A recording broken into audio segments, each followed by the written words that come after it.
अरे सुनती हो भाग्यवान। अरे का हुआ जी? रोज रात को एक ही सपना देखते हो, उबत भी नहीं।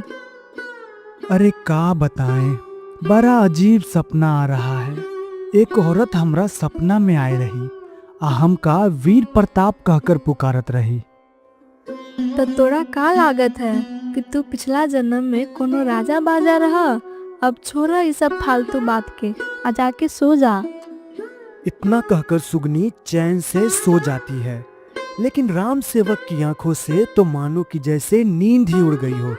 रात भर वो महिला जो उसके सपनों में आई थी, वो राम सेवक के दिमाग से तो जैसे जाने का नाम ही नहीं ले रही हो। राम सेवक को अब लगने लगा कि ये कोई आम सपना नहीं है, इसमें जरूर कुछ है। और फिर अगली सुबह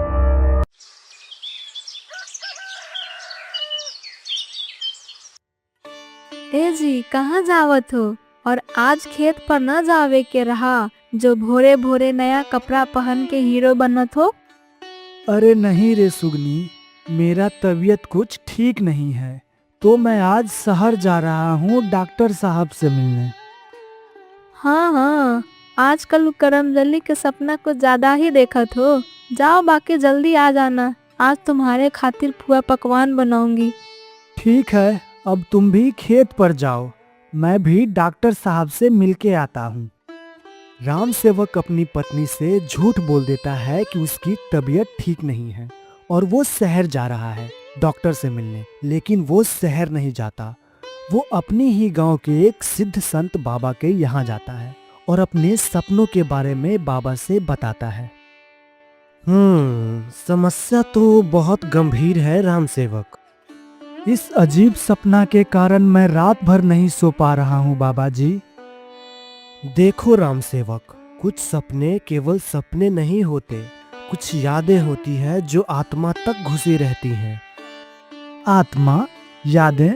मैं कुछ समझ नहीं पा रहा हूँ बाबा जी। ये सपना तुम्हारे पूर्व जन्म से जुड़ा है राम सेवक। तुम्हारी आत्मा एक बदले की आग में जल रही है और जब तक तुम अपना ये बदला पूरा नहीं कर लेते, ये सपना तुम्हारा पीछा नहीं छोड़ेगी। बाबा जी, काहे मजाक करत होई गरीब आदमी से? अब का खेती बाड़ी छोड़ के ये अदला बदला खेली का? मेरी बात ध्यान से सुनो राम सेवक, ये कोई मजाक वाली बात नहीं है। तुम्हें अपने पूर्व जन्म के बारे में जानना ही होगा।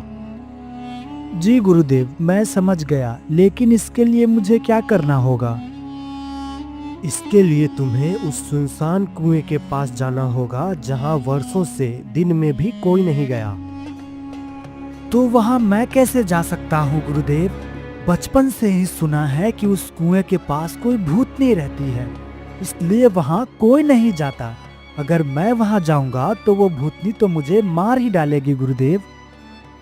तुम चिंता मत करो राम सेवक, वो भूतनी कोई गैर नहीं, तुम्हारी ही पूर्व जन्म की पत्नी गौरी है। वो तुम्हें कोई हानि नहीं पहुंचाएगी। बाबा जी की बातें सुनकर राम सेवक थोड़ा भावुक हो जाता है, लेकिन उसे डर भी लग रहा होता है। धीरे धीरे चलते हुए वो अपने घर आ जाता है और सुगनी द्वारा बनाए हुए पकवान खाकर दोनों सो जाते हैं। लेकिन आज राम सेवक की पलकें झपकने का नाम नहीं ले रही हैं। किसी भी तरह से वो रात बीती और सुबह हुई।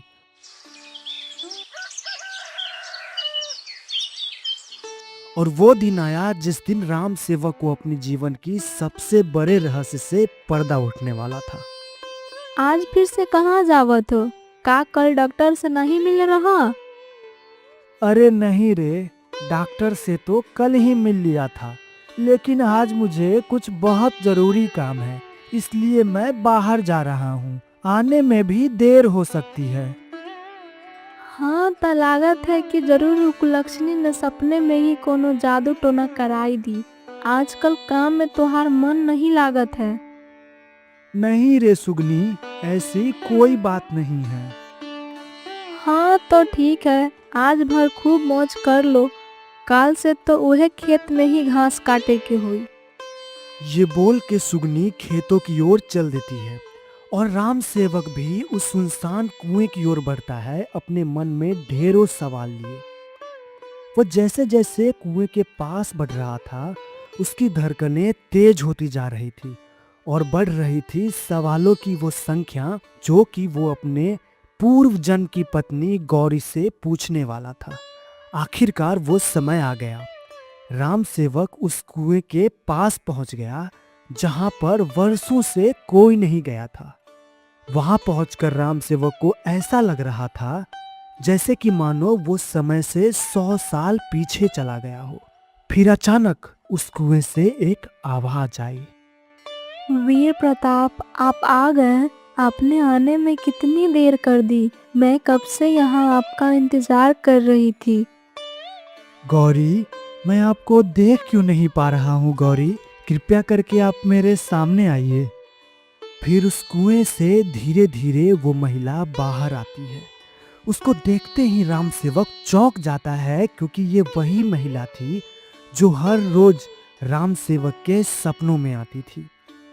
राम सेवक गौरी को प्रश्नों भरी निगाहों से देखता है और कहता है, गौरी, ये सब कैसे हो गया गौरी? मुझे कुछ भी याद नहीं। ये सब आपकी पिछले जन्म की बातें हैं, इसीलिए आपको कुछ भी याद नहीं, लेकिन मैं आपको सब कुछ याद दिला सकती हूँ। ये कहकर गौरी अपना एक हाथ आगे बढ़ाती है। जैसे ही राम सेवक अपना हाथ गौरी के हाथों पर रखता है, उसे सब कुछ याद आने लगता है और वो अपने पूर्व जन्म में चला जाता है। राम सेवक का नाम पिछले जन्म में वीर प्रताप था और वो एक बहुत ही धनी सेठ था। उसकी पत्नी गौरी, जिससे वो बहुत प्रेम किया करता था, लेकिन उसकी जिंदगी से किसी को जलन थी और वो था विक्रम। प्रताप, तुम्हें हर चीज इतनी आसानी से कैसे मिल जाती है? ये संपत्ति, ये प्रतिष्ठा और गौरी भी। गौरी मेरी पत्नी है विक्रम। उसका और मेरा प्रेम जन्मों का बंधन है। और रही बात संपत्ति और प्रतिष्ठा की, तो वो यूं ही नहीं मिल जाती है मेरे दोस्त। उसके लिए कड़ी मेहनत करनी पड़ती है, तब जाकर कहीं ये सब प्राप्त होता है। नहीं वीर प्रताप, नहीं। गौरी सिर्फ मेरी होगी, चाहे मुझे इसके लिए कुछ भी करना पड़े। मैं गौरी को हासिल तो करके ही रहूंगा, क्यों ना इसके लिए मुझे तेरी जान ही लेनी पड़े। क्या हुआ विक्रम, तुम किस सोच में डूब गए मेरे दोस्त? नहीं मेरे दोस्त, तुम्हारे होते हुए मैं कैसे किसी सोच में डूब सकता हूँ? आखिर तुम्हारे रहते मुझे चिंता करने की क्या आवश्यकता पड़ेगी? हाँ, ये तो तुमने ठीक कहा। आखिर मेरे होते हुए तुम्हें चिंता करने की कोई आवश्यकता नहीं है। तुम सिर्फ मजे करो और तुम जब तक चाहो यहाँ बेझिझक रह सकते हो। जिसे तुम्हारे जैसा मित्र होगा, उसे चिंता करने की तो कोई जरूरत ही नहीं पड़ेगी। हाँ ठीक है, अब तुम आराम करो, मुझे थोड़ा काम है, इसी सिलसिले में मैं बाहर जा रहा हूँ। इतना बोलकर वीर प्रताप गौरी के पास जाता है और उससे कहता है, गौरी, मैं काम के सिलसिले में बाहर जा रहा हूँ, तुम अपना ख्याल रखना, मैं शाम तक लौटूंगा। आपको बाहर जाना था तो आप ये बात पहले क्यों नहीं बताई? मैं अपनी बहन सुलेखा को बुला लेती ना। तो अब बुला लो, इसमें कौन सी बड़ी बात है? आप मेरी बात समझ नहीं रहे हो। मेरे कहने का अर्थ ये था कि आप जब चले जाते हो तो मैं घर में अकेली बोर हो जाती हूँ। अगर सुलेखा आ जाती तो मैं उससे बातें करती, ऐसे मेरा मन भी लगा रहता।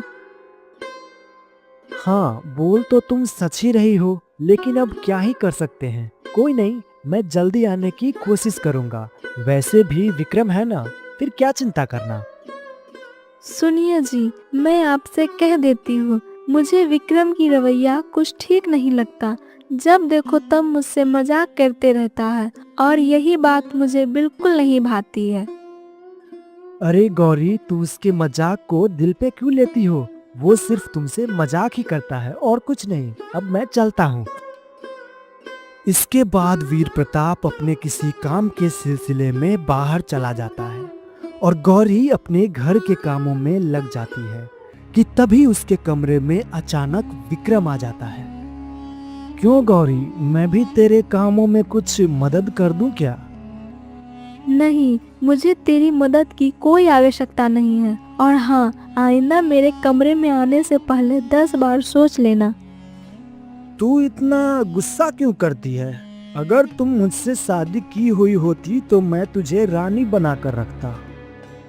तुम जो खुद मेरे पति के टुकड़े पे पलते हो, जिसका खुद का रहने का ठिकाना नहीं है, वो मुझे रानी बनाने की बात कर रहा है। गौरी के ताने सुनकर विक्रम आग बबूला हो गया और गुस्से में एकदम तमतमाता हुआ वहां से चला गया और जाकर अपने कमरे में बैठ गया। बहुत हो गया, अगर गौरी मेरी नहीं हुई तो मैं उसे वीर प्रताप का भी नहीं रहने दूंगा। मैं गौरी को मार दूंगा। विक्रम मन ही मन षड्यंत्र रचता है और अपने एक आदमी को गौरी के पास भिजवाकर कहलवाता है कि मालकिन, वो सेठ जी को। क्या हुआ उन्हें? जल्दी बताओ। वो सेठ जी अपने पुराने कुएं के पास बेहोश पड़े हुए हैं और बेहोशी की हालत में वो सिर्फ आपको ही पुकार रहे हैं। जल्दी चलिए मालकिन। हे भगवान, क्या हुआ उनको? जल्दी लेकर चलो मुझे उनके पास। उसके बाद गौरी उस आदमी के साथ पुराने कुएं के पास चली जाती है, लेकिन जब वहां पहुंचती है तो देखती है कि वहां कोई भी नहीं है। कहाँ है वो? तुमने तो कहा था कि यहीं बेहोश पड़े हुए हैं, पर वो कहीं दिखाई नहीं दे रहे हैं। गौरी इतना बोल ही रही होती है कि तभी विक्रम हंसते हुए गौरी के पास आता है। क्यों गौरी, कैसा लगा मेरा मजाक? मैंने तुमसे कहा था कि मेरी हो जाओ, लेकिन तुम अपनी जीत पर अड़ी रही। विक्रम, तू कितनी भी कोशिश कर ले, लेकिन मैं तेरी कभी नहीं बनूंगी। देख गौरी, तू मेरी बात समझने की कोशिश कर। मैं जब भी तुम्हें उस वीर प्रताप के साथ देखता हूँ तो मेरा खून खौलने लगता है। विक्रम, तुम समझने की कोशिश करो। वीर प्रताप मेरे पति हैं और मैं उनसे बहुत प्रेम करती हूँ। अगर तुम सच में मुझसे प्रेम करते तो ऐसा कभी न कहते। तू नहीं मानेगी तो मरने के लिए तैयार हो जा। मार डाल, लेकिन मैं तेरे जैसे इंसान से कभी नहीं डरूंगी। विक्रम बहुत कठोर हृदय का था। उसने गौरी को बहुत ही क्रूरता के साथ जलाकर मार दिया। जब शाम हुई और वीर प्रताप घर लौटा तो उसे रो रो कर कहने लगा, प्रताप, गौरी, वो गौरी को। अरे क्या हुआ विक्रम, तुम क्या कहना चाहते हो? साफ साफ बताओ। गौरी तालाब के पास गई थी पानी लेने और अभी तक लौट कर नहीं आई। कुछ लोगों ने बताया कि उसे एक मगरमच्छ ने खा लिया है। अब गौरी हमारे बीच नहीं रही प्रताप।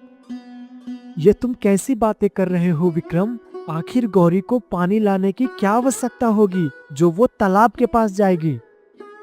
हाँ, मैंने भी उससे कहा था, पर उसे जाने का मन था, इसलिए वो नहीं रुकी। मैं उस तालाब के पास जाना चाहता हूँ, मुझे वहां ले चलो विक्रम। फिर विक्रम वीर प्रताप को उस तालाब के पास ले जाता है। गौरी, तुम मुझे छोड़कर क्यों चली गई? अब मैं कैसे रहूंगा तेरे बगैर? तुम्हें क्या जरूरत थी पानी भरने आने को? अपने आप को संभालो वीर प्रताप। अब जो होना था वो तो हो गया। अब कब तक उसकी याद में आंसू बहाते रहोगे? अब अपने घर चलो मेरे दोस्त। विक्रम उसे घर लेकर जाता है और अपने मन ही मन बहुत खुश होता है। यही तो मैं चाहता था वीर प्रताप, कि तुम पूरी तरह टूट जाओ। आखिर वही हुआ। गौरी तो मेरी नहीं हुई, लेकिन तेरा संपत्ति मेरा होकर ही रहेगा। वीर प्रताप गौरी के जाने के बाद पूरी तरह टूट चुका था। उसने अन्न जल सब त्याग दिया और सिर्फ गौरी को ही पुकारता रहा। अंततः प्रताप ने गौरी की याद में अपने प्राण त्याग दिया। वीर प्रताप वर्तमान में लौटता है और उसकी आंखों से आंसू बह रहे हैं। तुमने कितने दर्द सहे हैं गौरी, मैं तुम्हारे हर एक आंसू का बदला लूंगा विक्रम से, ये मैं तुमसे वादा करता हूँ। मैं आपको हमेशा कहती थी कि विक्रम का व्यवहार अच्छा नहीं है, पर आप मेरी बात को हमेशा मजाक में टाल देते थे। मुझे क्षमा कर देना गौरी, मैं अगर तुम्हारी बात मान लेता तो तुम्हें इतना दर्द न सहना पड़ता। मेरी आत्मा वर्षों से भटक रही है। आप जब तक विक्रम को मार नहीं देते तब तक मेरी आत्मा यूं ही भटकती रहेगी। मेरी आत्मा को मुक्ति दिलाइए वीर प्रताप। हाँ गौरी, तुम तनिक भी चिंता मत करो, अब मैं उसे मार कर ही तुम्हारे पास लौटूंगा। इतना बोलकर राम सेवक वापस अपने घर लौट आता है, लेकिन उसकी चिंताएं अभी भी उसे घेरी हुई थी। अरे का हुआ जी, वो करमजली मिले न आयल रहे का, जो तोहार मुंह इतना लटकल है। अरे नहीं रे सुगनी, ऐसा कोई बात नहीं है। हम कुछ दिन खातिर बाहर जा रहे हैं एक जरूरी काम से। तुम अपना ध्यान रखना, हमको आने में 10 दिन लग जाएगा।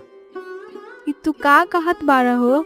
उ करमजली के साथे रहे के विचार त न हा तोहार, लेकिन हम तोरा न जाए देब। नहीं रे सुगनी, तू बात समझने की कोशिश कर। हम तुमको सब सच सच बता देंगे, लेकिन अभी हमको जाए दो। हाँ तो ठीक है, तू जा। ऐसे भी हमरा चलेला, तू तो सब अपने मन के ही करत हो। ऐसन बात नहीं है रे सुगनी, हम 10 दिन बाद जरूर लौट के आइब। ये बोलकर राम सेवक घर से निकल पड़ता है। उस गांव की ओर जाने लगता है जहां उसकी पत्नी गौरी को जलाकर मार दिया गया था।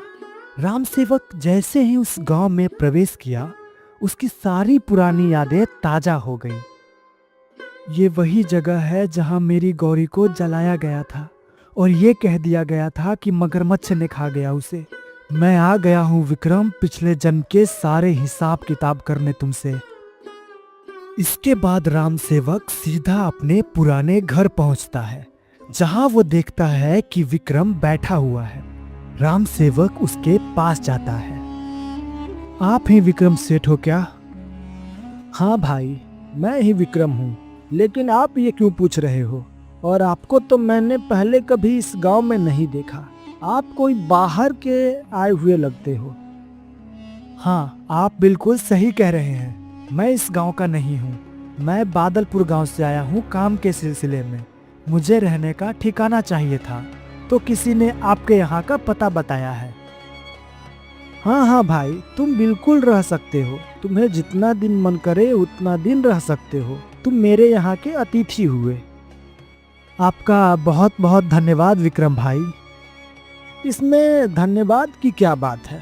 अब आप आए हैं तो मेरा गांव भी घूम लीजिएगा। सब बदल चुका है मेरे गांव में। हाँ, लेकिन कुछ निशान ऐसे भी हैं जो कभी नहीं मिट सकते।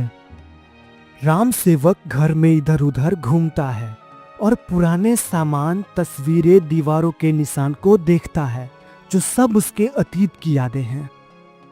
विक्रम, तू अभी भी विक्रम है, बस चेहरा बदल गया है, लेकिन तेरी आत्मा अब भी वैसे ही काली की काली है। अब वक्त आ गया है तुझे तेरा अतीत दिखाने का। राम सेवक विक्रम के घर में रहकर उसकी कमजोरी जानने लगता है। वो किस किस से पैसे लेता है, किससे डरता है और कहां कहां गलत धंधे करता है। राम सेवक नौकर को चुपके से शराब के नशे में बरबराता हुआ सुनता है। साहब ने पिछली बार उस बूढ़े को डराकर जमीन ले ली थी और गांव वालों को भी धमकाकर चुप करा दिया था। कुछ भी कहो, लेकिन विक्रम साहब हैं बड़े चतुर चालाक। नौकर की बातें सुनकर राम सेवक मुस्कुराता है। अब सबूत इकट्ठे करने होंगे ताकि इस बार विक्रम का अंत गांव वालों के सामने हो, और वो भी वहीं मारा जाए जहां मेरी गौरी को उसने जलाकर मारा था।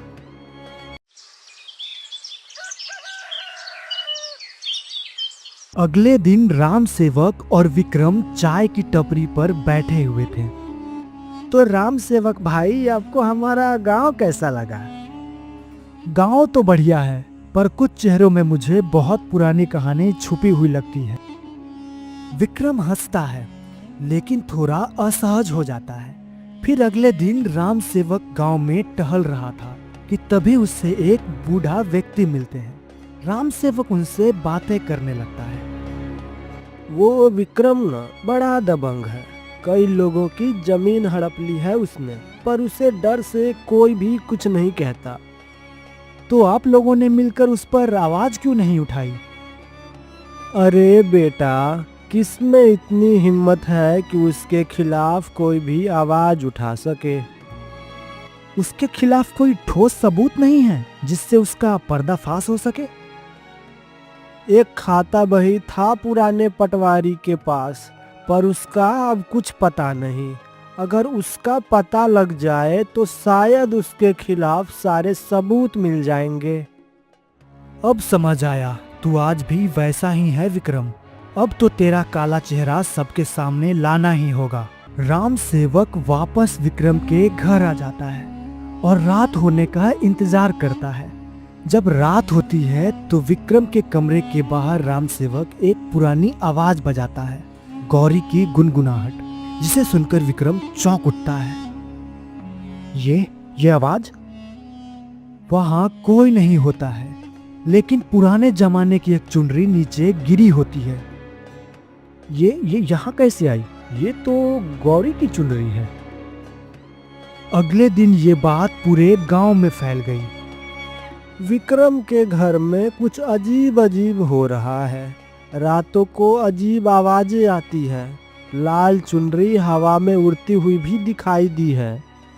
पुराने पाप कभी नहीं छुपते, क्योंकि पाप तो पाप ही होता है। बूढ़ा कुछ समझ पाता उसके पहले ही राम सेवक हंसते हुए वहां से चला जाता है और फिर विक्रम के घर आ जाता है। अरे नंदू, विक्रम कहाँ है? तुम्हें कुछ पता है क्या?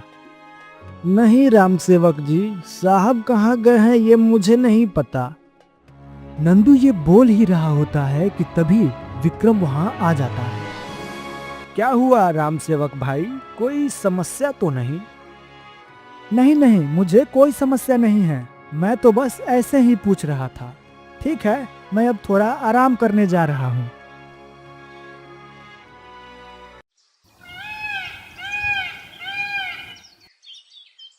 रात हो चुकी थी।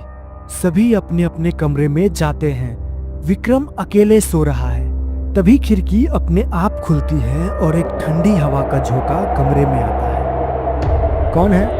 कौन है वहां? कमरे की दीवार पर परछाई बनती है। एक औरत के हाथ में लाल चुनरी। कौन हो तुम? परछाई गायब हो जाती है, लेकिन तकिए पर खून की बूंदें दिखाई पड़ती है। विक्रम पूरी रात नहीं सो पाता है। फिर अगली सुबह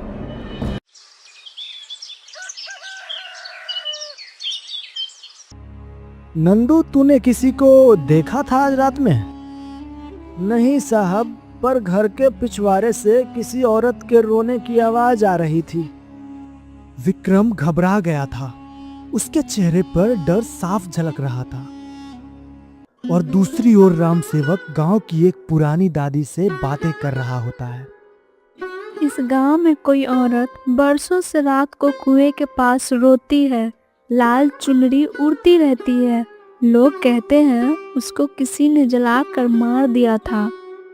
तो आपको क्या लगता है दादी, उसे किसने जलाया होगा? अरे बेटा, गांव में अफवाह था कि गौरी नाम की औरत को विक्रम ने ही जलाया था और उसकी याद में उसका पति भी अपनी प्राण त्याग दिया था। तब से विक्रम ही उसके संपत्ति पर राज करता है। राम सेवक दादी के मुंह से ये कहानी सुनकर भावुक हो जाता है और वापस घर लौट आता है। अब तो तेरा डर ही तुझसे सारे गुनाह उगलवाएगा विक्रम। विक्रम हॉल में अकेला बैठा हुआ है। तभी वहां रखी कुछ सामानें अचानक इधर उधर गिरने लगती है और वही पुराने गाने की गूंज, वही गीत जो गौरी गुनगुनाया करती थी, अचानक बजने लगती है। बंद करो ये सब। कौन है जो मेरे साथ खेल कर रहा है? दीवार पर फिर से उसकी परछाई दिखती है। कौन हो तुम? मुझे क्यों सता रहे हो?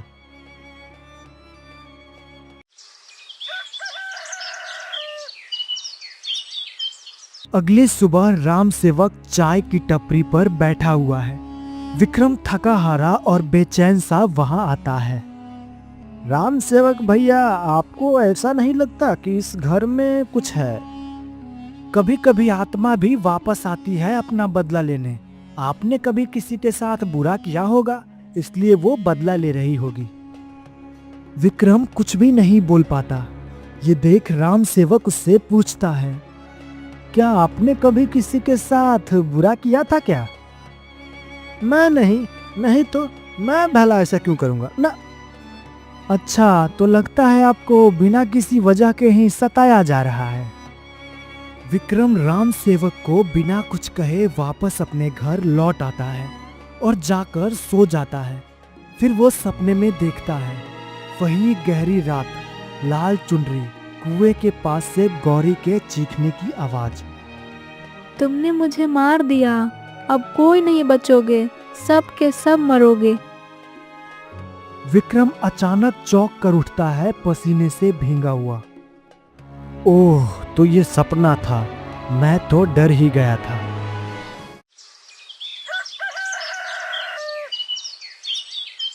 विक्रम बाबू ठीक नहीं लग रहे हैं इन दिनों। सुना है रात को किसी से बातें करते हैं, लेकिन वहाँ कोई भी नहीं होता है। और कहते हैं कोई औरत हंसती है उनके कमरे में, खुद सुनी है मैंने भी। राम सेवक विक्रम को देखता है।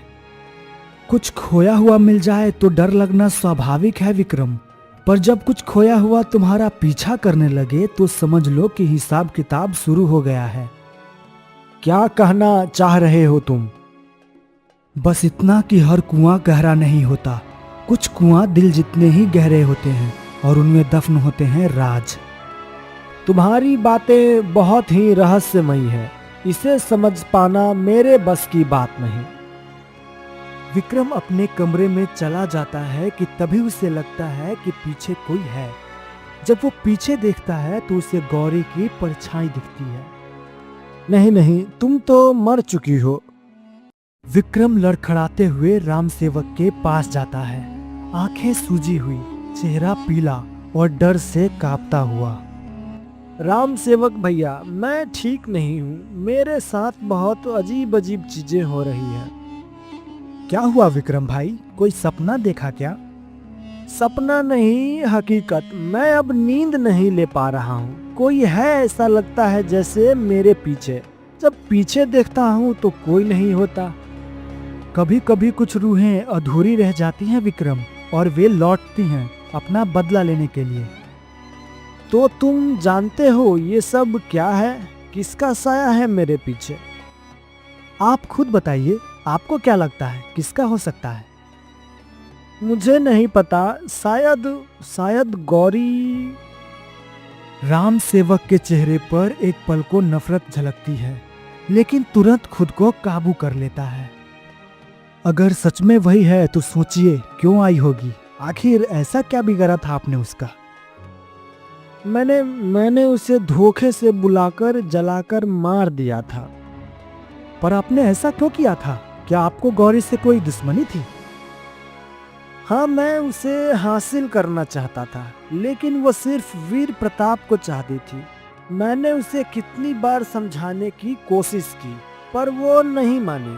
तो बस मुझे गुस्सा आ गया और मैंने उसे जलाकर मार दिया। तुम्हें बिल्कुल भी शर्म नहीं आई विक्रम, अपनी ही दोस्त की पत्नी के बारे में ऐसा सोचते हुए? तुम्हारे साथ ऐसा ही होना चाहिए।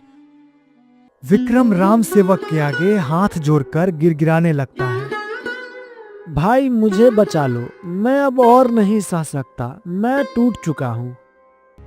बचाऊंगा, लेकिन पहले तुम्हें हर वो चीज देखनी होगी जो तूने दूसरों को दिखाई है।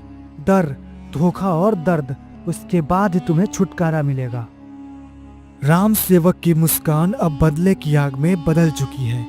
राम सेवक और विक्रम दोनों एक दूसरे के सामने बैठे हुए हैं। विक्रम, अगर मैं तुझसे पूछूं, क्या तुझे याद है तूने किसको सबसे बड़ा धोखा दिया है? वीर प्रताप का चेहरा मुझे अभी भी याद है, उसका विश्वास, और मैंने कैसे उसके साथ विश्वासघात किया। सिर्फ उसके साथ विश्वासघात ही नहीं, बल्कि गौरी को भी तुमने कितना सताया था। राम सेवक विक्रम को वो चुनरी और चूड़ी दिखाता है।